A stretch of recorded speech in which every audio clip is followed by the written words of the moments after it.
Game on! Yeah, game on. Blue Jackets fans, your time is now. That's an attention getter. This is CBJ in 30, presented by Telhio Credit Union. Find out more and open an account online at telhio.org. Do it. Do it. Now, here's your host. He may not be the biggest, For some reason or another, you sound a little taller on radio. but he's certainly the best. No, he's got balls to steal that guy. Bob McElligott. The elves are dressed in leather and the angels are in chains. The sugar plums are rancid and the stockings are in flames. There's a demon in my belly and a gremlin in my brain. There's someone up the chimney hole and Satan is his name. The Blue Jackets did spend Christmas with the Devils last night, and they'll do it again on Sunday afternoon in New Jersey. Did you ever think that you would be listening to Spinal Tap at the start of this show today? Well, if your answer is no, my answer is the same. Neither did I. If you think this stuff is planned out well in advance, oh, you would be wrong. I mean, this is raw, right at you, what's ever on my mind at the moment. So there you go. Welcome to CBJ in 30, presented by Telhio Credit Union. I'm Bob McElligott. What a game for the Blue Jackets last night. Was it aesthetically pleasing? No, in many ways it was not. But it was a 2-1 win. It was another gutsy defensive performance by the Blue Jackets, and again, they get just enough goals to win the game. And that is the bottom line. Get enough goals to win the game. They could have had so many more goals than they had last night. They hit at least 3 posts in that game, had numerous opportunities, and just couldn't finish the game. Now, I will tell you, Mackenzie Blackwood was part of the reason for that. The rookie goaltender for New Jersey, making his first NHL start, was extremely good last night. A big man who moves well. And if you have that combination in goal in today's NHL, you can do some very good things. And he did some good things last night. He was part of the reason the Blue Jackets were not able to up the score beyond 2. But again, 3 posts, that game could have easily been a 5-1 game. It could have been that way in the second period, and it could have been a routing of the New Jersey Devils. As it stands, it was a game in which the Devils were allowed to stay in it and loiter, hang around, and have a chance at the very end. But what kind of a chance did they really have at the end? In my opinion, it was 0 chance, and it's because Sergei Bobrovsky was on top of his game again last night. The save that he made late in the third period, where the puck gets, I think it's in his glove, and he drops it because his momentum is carrying him back toward the line and still maintains the balance of his upper body to make sure that the puck stays in front of him and doesn't cross into the goal, was amazing. It was amazing, that save that he made late in the game. And that was one of a couple really good saves for him in that game last night. I think both teams were victims of some close plays that they thought were goals that weren't goals. That happened to both teams last evening. It especially happened to New Jersey about 40 seconds into the third period, where they thought they got a goal, and replay clearly showed that the puck rung off the crossbar and never went inside the goal. The shot was so strong that it looked like it could have been one of those shots that went in the net and came right back out. But again, the overhead clearly showed that the puck hit the crossbar and never crossed underneath it into the net and came back out. So, both teams had their what they thought was a little bit more than they wound up getting. But for the Blue Jackets, again, it's another great defensive effort last night. And this has been the theme of this homestand, as it turns out. Now, was it a great homestand when it came to points? Not really. I mean, it's a 500 homestand, really. A little bit over 500 if you go by points, because it was a 6-game homestand. There were 12 possible points. The Blue Jackets won 3 of the games, so that sounds good. But that's 6 points. They picked up the 7th one when they lost in overtime to Anaheim, so they got 7 out of 12. So that's just, that's okay. But again, the Vancouver game could have went the other way. The Washington game to start the homestand was abomination. And what else was there? The Ducks loss, and the Canucks lost, the Ducks loss, and with the Capitals, that's 3. And then you had wins over L.A., Vegas, and now New Jersey. So, again, it's from a record standpoint, it's about a 500 homestand.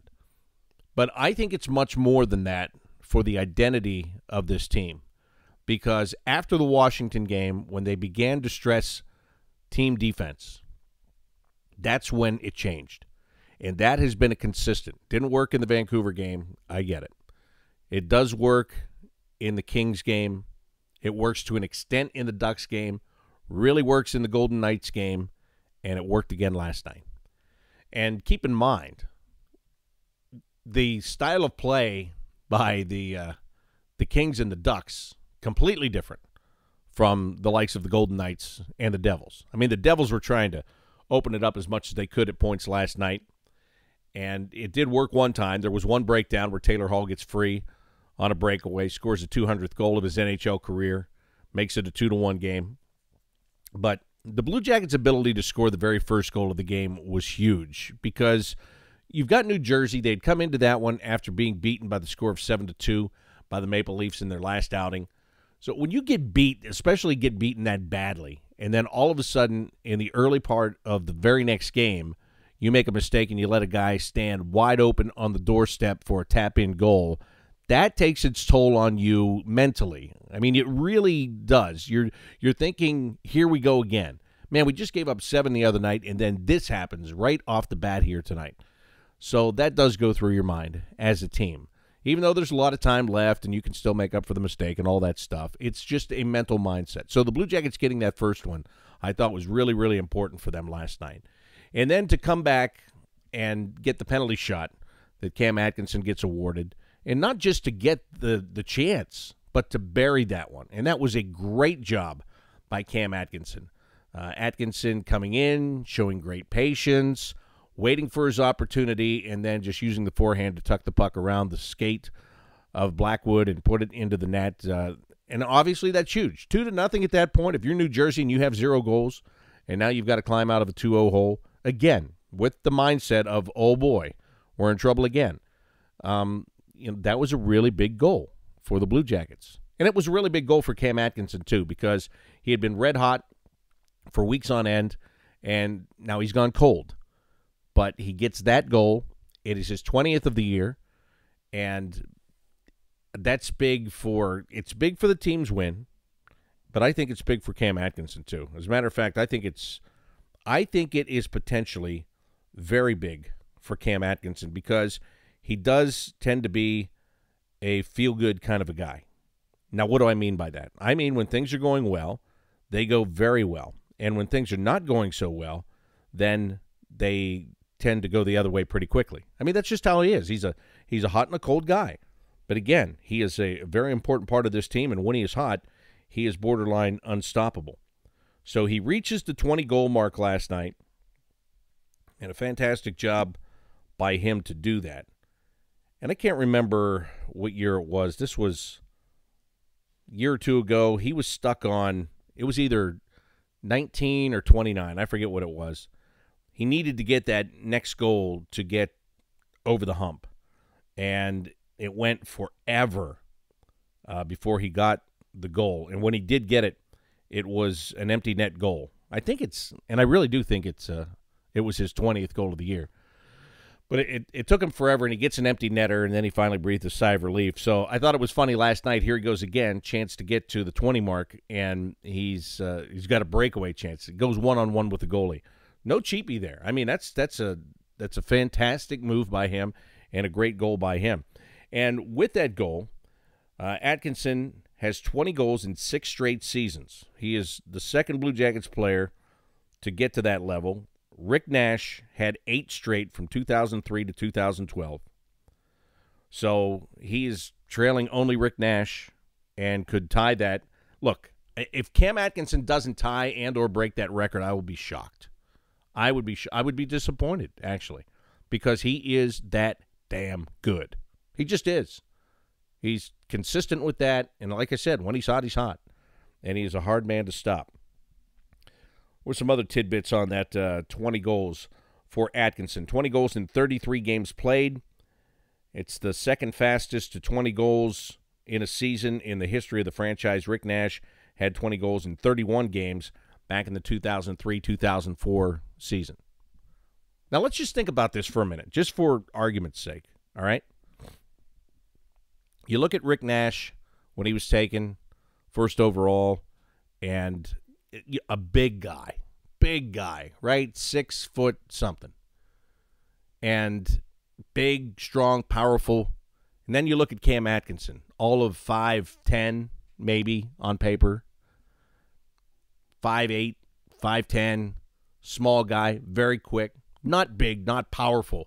I mean, if you go back to that 2003 season when Rick Nash scored those 20 goals in 31 games, and if you could go back in time and take a picture of Cam Atkinson and say, guess who's going to be the second fastest to get to it in franchise history? This guy. Every one of them would laugh at you.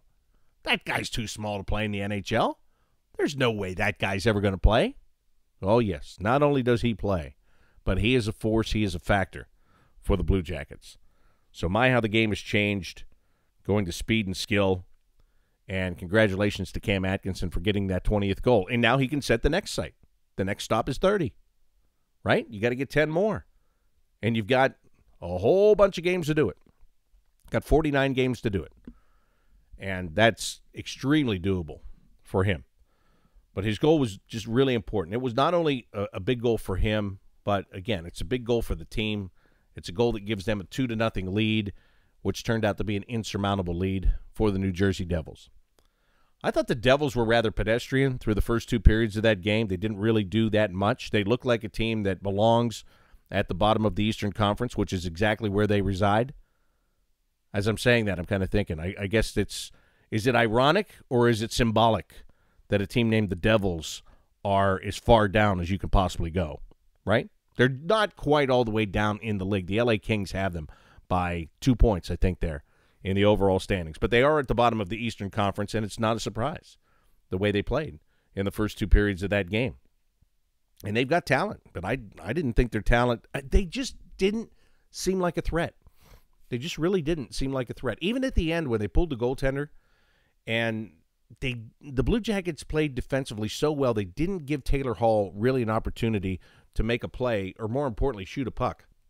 He was in the right wing circle, and they just kept him there. They cut everything off. They frustrated him, is what Jody Shelley said after the game. They frustrated him throughout the course of the game. They frustrated him on the power play. They frustrated him on the extra attacker situation at the end of the game.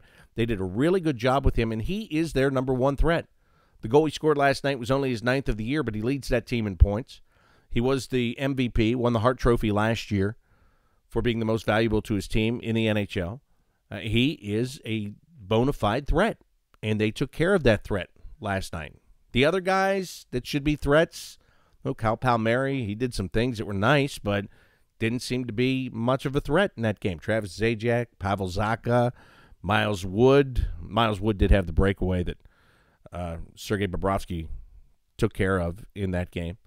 So, but they just didn't seem to mount much of a threat, which is a surprise for a team that went to the playoffs last year. Now, I know you can have a drop-off in the very next year. I understand that. But a drop-off is one thing. A drop-off is like, if you go down one step. It's not like you fall off a cliff. And where they are right now is off that cliff. Now, the Blue Jackets are going to have their hands full when they play them again on Sunday. And the reason being, the Devils are much better at home than they are on the road. And it's also going to be a special day because they're going to wear their throwback jerseys. They're going back to the old red and green, which is obviously perfect right before Christmas. I think those things are ugly. I hated those uniforms when they were their regular uniforms, and I'll hate them again on Sunday for sure. But that's going to be a big deal, and it's the last game before the Christmas break, so everybody is going to just let it all hang out, if you will. So it's what happened last night doesn't mean it's a gimme for Sunday by any means. But the Blue Jackets have another game in between last night's and Sunday's anyway, and that's tomorrow afternoon in Philadelphia against the Flyers. So lots of work to be done, but a really good start. I told you yesterday that the schedule was set up with the Blue Jackets having a chance to go 3-0 before they get to the Christmas break. The only way that you can do that is by winning the first game. Mission accomplished. They win the first game. They finish their homestand 500. But again, I think the biggest lesson from the homestand, and we're going to find out tomorrow afternoon if it's really a lesson learned or if it's just something that was nice for a week and a half. The lesson learned should be defense wins championships. Get back to your responsible defensive self. And again, the only thing that they need to change is bury your opportunities. Quit squandering the great opportunities that you have. Quit squandering those. That's what's going to come back to haunt you at some point in time, be it for a game, be it for a series, whatever it is. Quit squandering those opportunities. And I'm talking to you, Anthony Duclair, for some of those. Although I'm going to tell you this. Anthony Duclair played his best game of the year last night, in my opinion, without having a goal. He really did. He really did. And the irony of him having what I consider to be his best game last night without a goal is the message I got yesterday on Twitter at Bobby Mac Sports. And I'm just going to read it to you. And it comes from JR. And JR sends, he doesn't put it out on regular Twitter. He doesn't try to embarrass me in front of the world. That's very nice of you, JR. He privately chastised me. JR said, would love to come on your show and actually teach you about hockey. How could you dare say Riley Nash is better than Duclair? Riley Nash is absolute garbage this year. Now, obviously, I'm going to disagree with that. But, JR, you didn't listen to the entire context of what I talked about in comparing Anthony Duclair and Riley Nash. First of all, you don't compare them as the same player because they're not. They're two much different players. But Riley Nash, I was talking about defensive play, not offense, not what you do when you have the puck on your stick. I was talking about responsible defensive play. And I made this point, and I'll make it again. Riley Nash, playing with Marcus Hannikainen and Brandon Dubinsky, has a role to play, has a job to do. Every night he's going out there and he's doing that job. Now, it may not show up on the score sheet, and it may not show up to the naked eye to some extent, but he is doing the job defensively. His job on that line, play responsible, help to change the momentum when you need to. That line is not necessarily about scoring goals. When they get a goal, it's a bonus. And it's a big bonus, don't get me wrong. But that is not about scoring goals, being on that line in particular. Now, Anthony Duclair, if you're playing in the top six, even for him with his talent in the top nine, it is about scoring goals. But the overall game, it's what he's here for. It's what he came to learn. How do I play away from the puck? What is this checking you speak of? You know, that kind of stuff. That's what John Tortorella wants to teach him because he feels this kid has all the talent in the world. And he's got great speed, which you cannot teach, by the way. Great speed. You know, again, he doesn't finish. Last night, he gets an opportunity to come in and finish at least once, maybe twice in that game. He gets a chance, and he doesn't do it. If you have that kind of talent and you're a player of that caliber, you've got to finish those chances. That's a fact of life. You've got to finish them. You got to finish 2 out of 3 of them. And in the last 2 games, we've seen him convert 0 of those chances. And I'm not ripping on him. I'm just saying, when you have that kind of talent and you're going to play in that type of a role, that's what you are expected to do. But let's go back to the Nick Foligno goal, how Anthony Duclair makes a defensive play that forces a turnover that eventually leads to Foligno's goal. That is what John Tortorella is looking for from him. In addition to the scoring, that's what he needs for him to be a complete player. And that, JR, is the kind of stuff that Riley Nash does all the time. Riley Nash is a veteran player. He's played this role for a long time. He hasn't been an ultra-talented, super speedy scorer throughout his career. Okay? He plays a different style of game. Duclair needs to take some of those lessons from Riley Nash's game and put them into his game. And he did that last night. That's why I thought it was his best game. I really thought it was because of the things that he did, stick checking, forcing turnovers, cutting off passes, all of those things. I thought he was really good. And he was so good in the game the other night against Vegas, he got a chance to play again last night. Lucas Sedlak now is the odd man out. And Sedlak had to be watching that game last night saying, geez, I don't know when I'm getting back in now, which is true. Who knows when he's getting back in because of the way Duclair played. But anyway, listen, JR, for you to come on this show to teach me about hockey would just not end well for you. It just wouldn't. And I wouldn't do that to you. I wouldn't do that to you. But listen, you got to listen to the whole comment. You got to listen to the whole breakdown. You can't hear just the first thing and then react to that. Okay? That's life. That's a life lesson. That's not a lesson about this show. That's a life lesson. You've got to listen to the whole thing. And believe me, I've been guilty enough of hearing somebody say something and flying off the handle and not listening to the rest of the story, as Paul Harvey used to say. Many times the rest of the story is where the real information lies and where the real lesson is learned.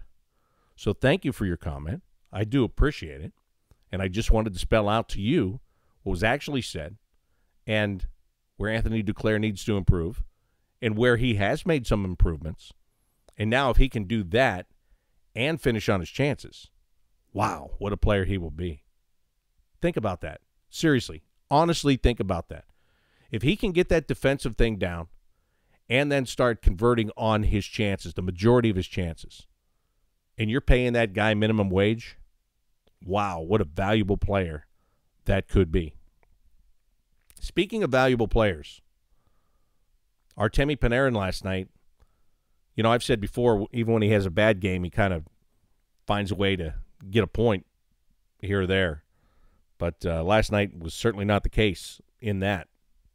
And he skated well, and there were a couple of times, though, I was wondering as he was going east-west and trying to make something happen. And the Devils did a good job of making sure he wasn't a factor last night. But I was wondering, did the team go more north-south in the Vegas game? Were they more of a straight line right up the ice, not weaving in and out?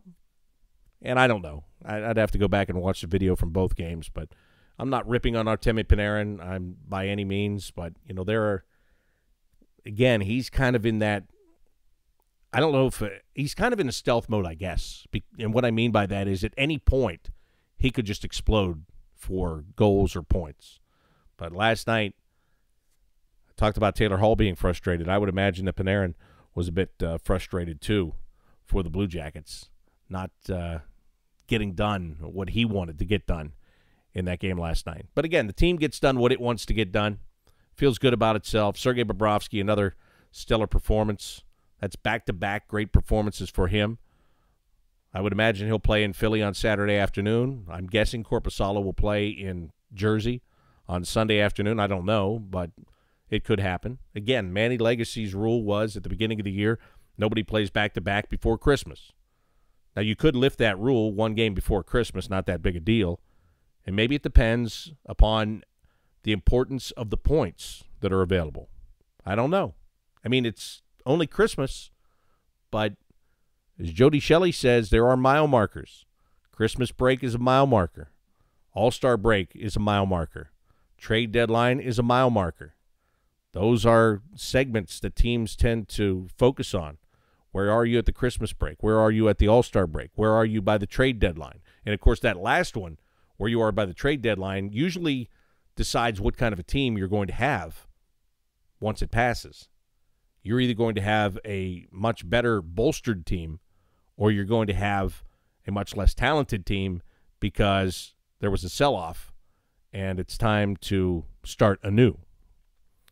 So mile markers, and the first one is coming up after Sunday afternoon's game in New Jersey. You know, when talking about Christmas and the break and the fact that you're probably out shopping, have been out shopping, I've been trying. Yesterday I went out in the afternoon and totally forgot about what a madhouse it was going to be everywhere. And then it was raining on top of that, and it was crazy. When you talk about the shopping, you're talking about money. And when you're talking about money, you start to think about how you can best use your money, which makes me think about Ohio Credit Union and the things that they do to go above and beyond. The way they serve their members' banking needs and how they put people over profits since 1934. Now, I think about that. You should think about it, too. You can learn how they can help you by going online right now to telhio.org. Or you can stop by a local branch, talk to a person at this festive holiday time, and maybe do better for yourself. Simple as that. Ohio's open to all in Central and Southwestern Ohio. They are federally insured by NCUA. So in addition to the Blue Jackets getting the win last night over the Devils, this is what else happened in the National Hockey League. The Pittsburgh Penguins keep the heat on the Blue Jackets, and they do that by getting a win over the Minnesota Wild. That game was played in Pittsburgh last night, and the final score was 2-1, so grinded out victory. I think the Penguins, who many wrote off for dead earlier in the year, and I mentioned this yesterday. Remember when the Blue Jackets went in there to play and how they, the Pittsburgh media is amazing to me in their stupidity at times. I'm just going to say it. They whine and they moan, some of them, about the Penguins not doing well and maybe that the playoff run has come to an end, and they're doing that in November. I don't get it. I just don't get it. The Penguins right now have 3 more points than they had at the same time last season. And, oh, by the way, that same media was whining and crying last year about them not making the playoffs. So they're actually doing better. Are they as fun to watch, as pleasing to the eye? No. No, they're not. But they're winning games, and that is the bottom line. So Pittsburgh wins 2-1, and by doing that win, they advance in the standings. I'll tell you about in a minute here. The Flyers also get a win last night at home, 2-1 over the Nashville Predators. Carter Hart is they're ready to make a statue for him, I think. He's got 2 wins in goal for the Flyers. And last night was Scott Hartnell night. The Flyers were honoring their former winger and brought him in at a good time, obviously, because he started and ended his career with Nashville. He played the most in his career in Philly, so they honored him last night, and the team stepped up for him and got a 2-1 win on home ice. Also, the Bruins were a 3-1 winner over the Ducks. The Maple Leafs, again, dropped the hammer on somebody. This time it was the Florida Panthers, 6-1. How about Florida? Team that missed the playoffs by a point last year. Where are these guys? With some of the talent they have, where are these guys? That's a tough one, 6-1. The Red Wings got a win in Carolina last night, 4-1 the final there. The Blackhawks went into Dallas and scored big, 5-2, win over the Stars last night. The Lightning continues to be just smoking hot. They lead the league, and they lead it by a bunch. They won in Calgary over a pretty good Flames team, 5-4 in overtime last night, in a shootout last night. Montreal was a 2-1 winner in Arizona. St. Louis Blues got whacked in Vancouver, 5-1. The New York Islanders gave up 3 in the third period in Vegas. The Golden Knights won that game 4-3, and that's why the Penguins advanced in the standings, by the way. And the San Jose Sharks lost at home to the Winnipeg Jets. Final was 5-3. So in the Metropolitan Division now, you've got the Capitals in first place with 43 points. You've got the Blue Jackets in second place with 41 points. Capitals do have a game in hand on the Blue Jackets. Too early in the year to talk about that, I know, but I'm just reminding you.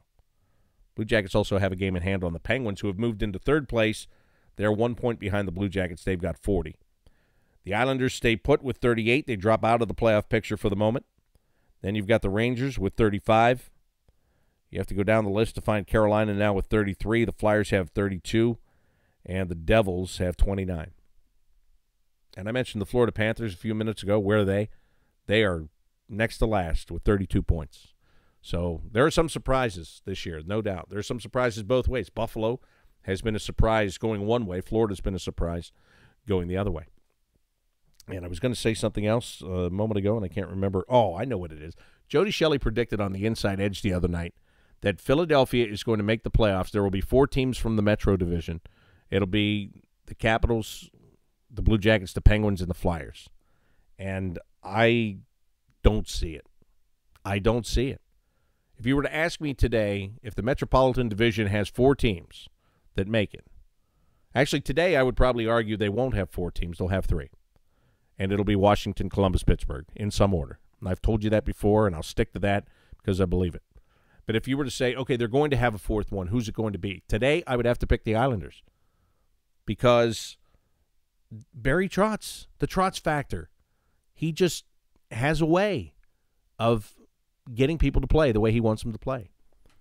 And it's not because of where they are in the standings right at the moment. It's just because of how he gets people going. All right, what else is going on tonight in the NHL? I shall tell you. The Devils are back at home. They will take on the Senators tonight. The Sabres are in Washington. There goes that game in hand. And the Blackhawks are in Colorado to take on the Avalanche. Very light schedule tonight in the NHL. Now, this show, this is the last one before Christmas. I will not do one over the weekend. And then next week, look, my inner plan is just to take off between Christmas and New Year's and just kind of ride it out like every other good radio show in the country. If it changes, it'll pop up on your phone. If I decide to do something, even if it's a short shift, it'll pop up for you. But I'm going to try to I don't know, lay low for a little bit. And again, that's my plan, and then things happen, then plans change, all that stuff. So, I mean, there's a trade freeze on right now. There'll be no games for 3 days, all that stuff. So I'm going to lay low. So I just want you and yours, well, I'll tell you exactly what I want you to do. Have yourself a merry little Christmas. Let your heart be light. From now on, our troubles will be out of sight.